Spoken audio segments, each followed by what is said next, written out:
So, good morning, all of you. Good morning, students. So, in today's class, we are going to discuss our first chapter of unit number 1, partnership, accounting for partnership. In the first chapter of this unit, we are going to discuss about the basis concept of partnership accounting.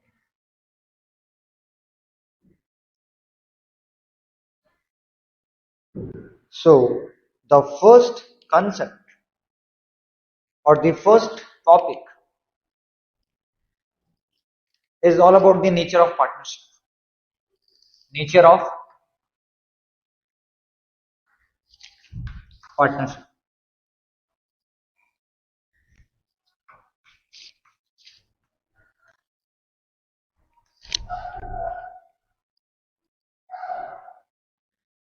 So, when two or more than two persons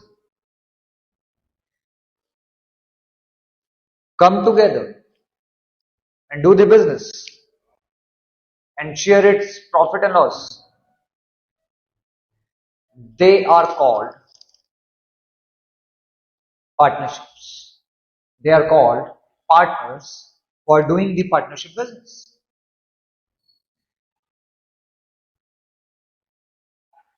As per the Partnership Act, partnership is defined as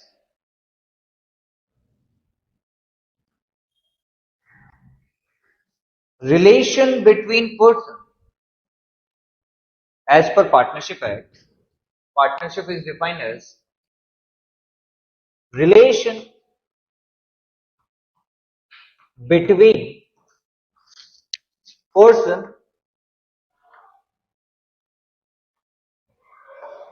who have agreed to share profit of a business carried on by all or any of them acting for all. So as per section 4 of Indian Partnership Act,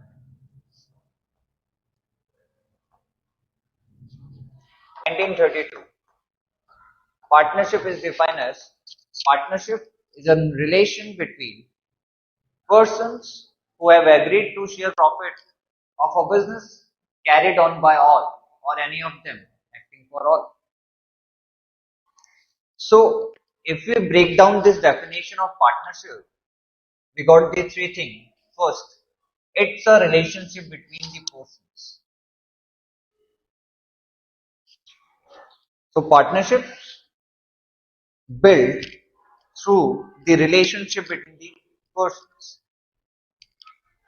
The minimum persons required to do partnership is 2, and the maximum number of persons are allowed in a partnership is 50.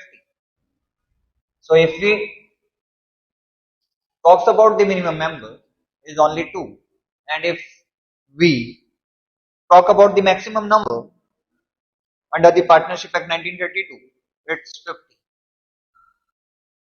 A exception is there in the Partnership Act. In the banking sector, only 20 members, 20 partners are allowed. So, if you are willing to start a bank, so the maximum number of partners can join a bank is only 20.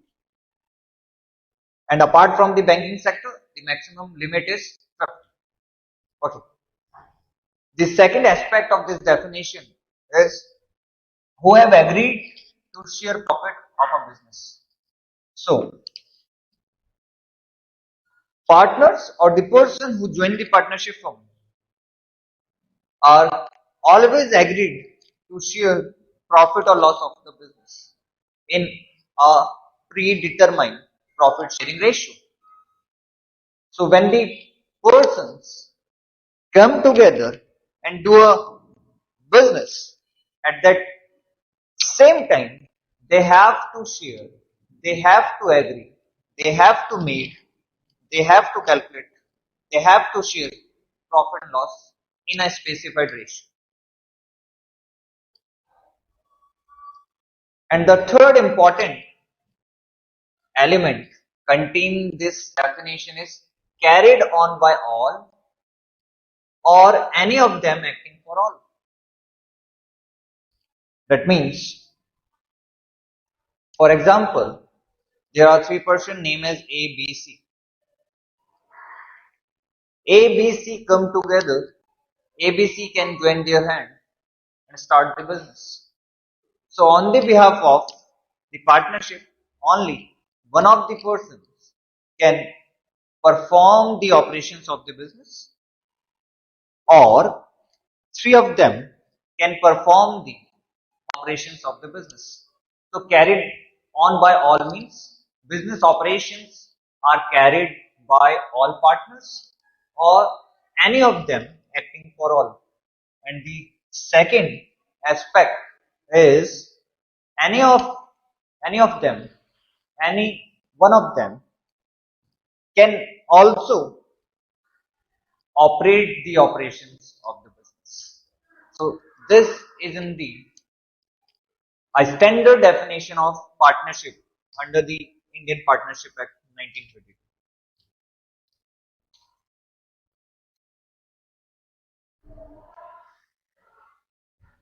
Now, the next thing which we have to study is the features or the features of partnership.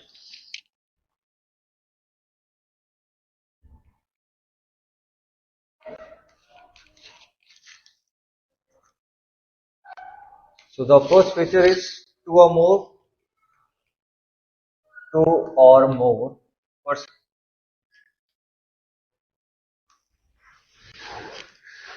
Number two is there must be an agreement between the partners.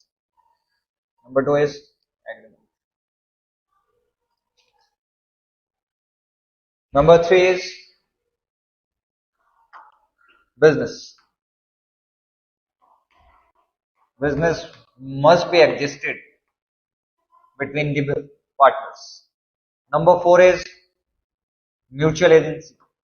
This is one of the vital feature of the partnership form. Number fifth is sharing of profit. Number fifth is sharing of profit. The last is viability of partners. Okay, so these are the prime six feature of a partnership. So start with the first feature, two or more persons.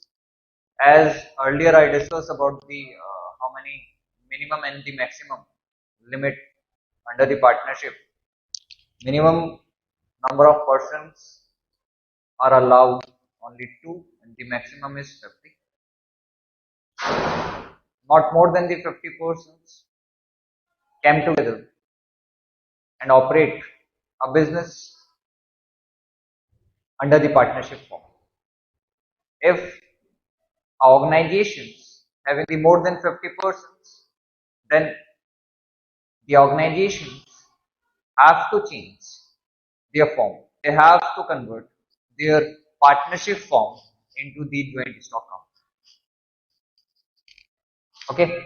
So the next feature of partnership is agreement. For doing the business in the partnership, there must be an essential thing which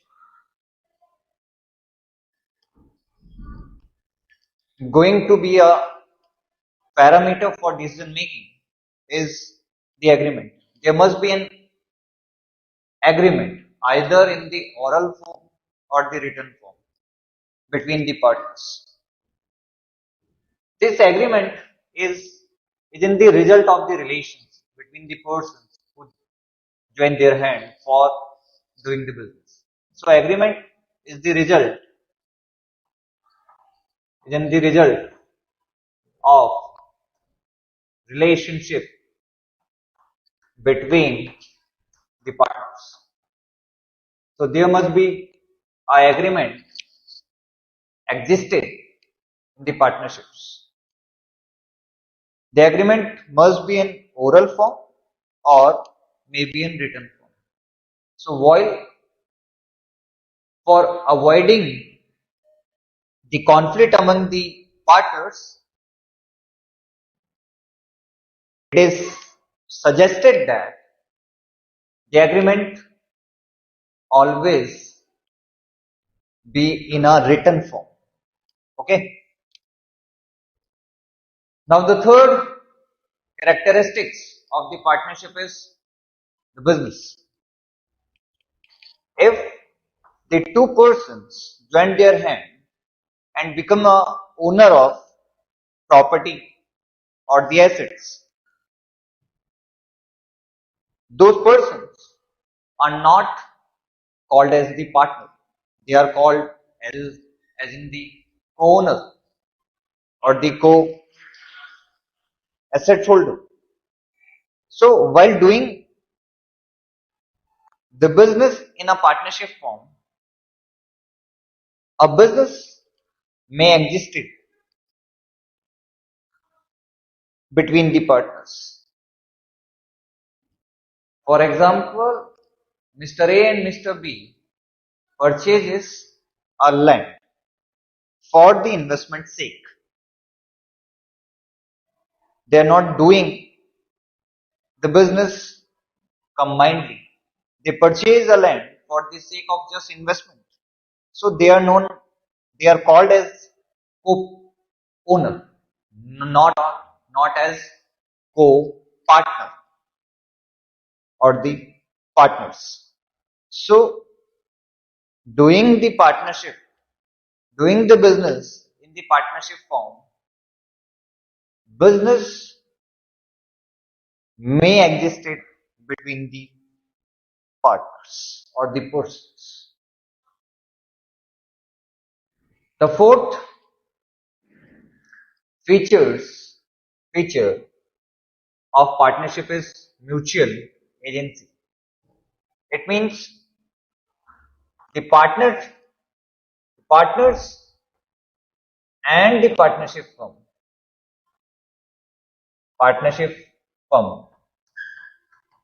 having the principal agent relationship.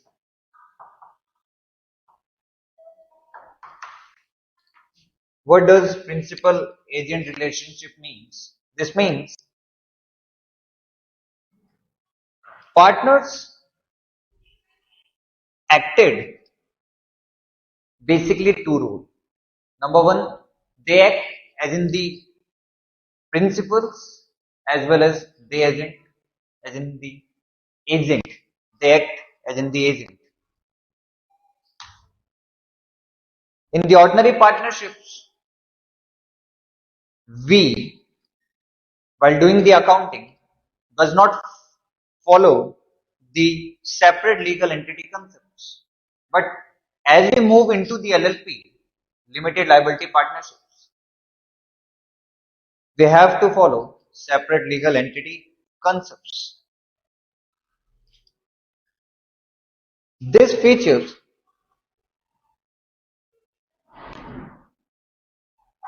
explain that the partners of the partnership firm play the double role in the partnership business. They are principal. Principal means they are the head of the organizations as well as on the behalf of the partnerships, the partners have to perform various duties and responsibilities. So a single partner or the partner of the partnership firm are playing two different kind of role. That's why this mutual agency, mutual relationships existed amongst the partner in a partnership business. Okay. The next feature of partnership firm is sharing of profit. Sharing of profit.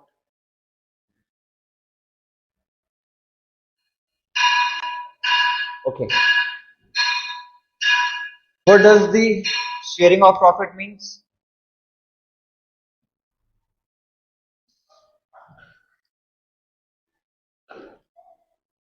The agreement between the partners must be to share profit and losses of a business. As the definitions contain, the Partnership Act describe as the partnership is the relationship between the persons who have agreed to share profit of the business or the loss if the loss is implied.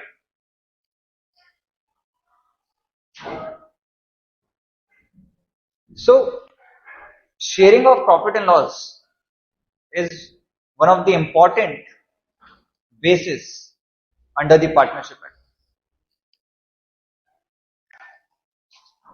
The last feature of the partnership is liability of the partners.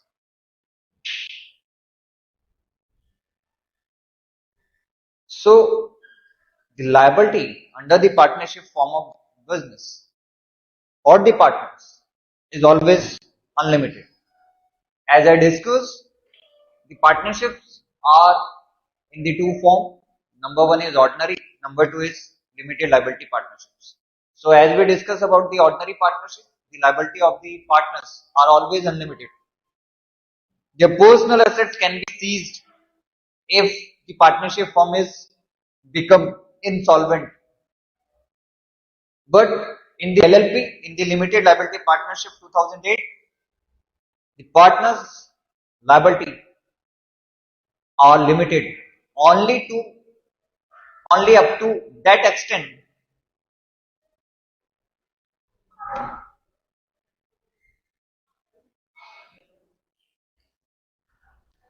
their personal assets their personal assets can't be seized because partners have a fixed capital contributed in the business.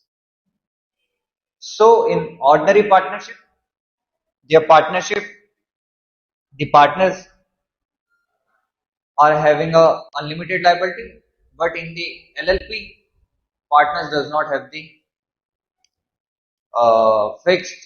unlimited liability. They have a fixed liability. So these are the six important feature of partnership. In the board exam, uh, one of the theory questions may arises from this concept.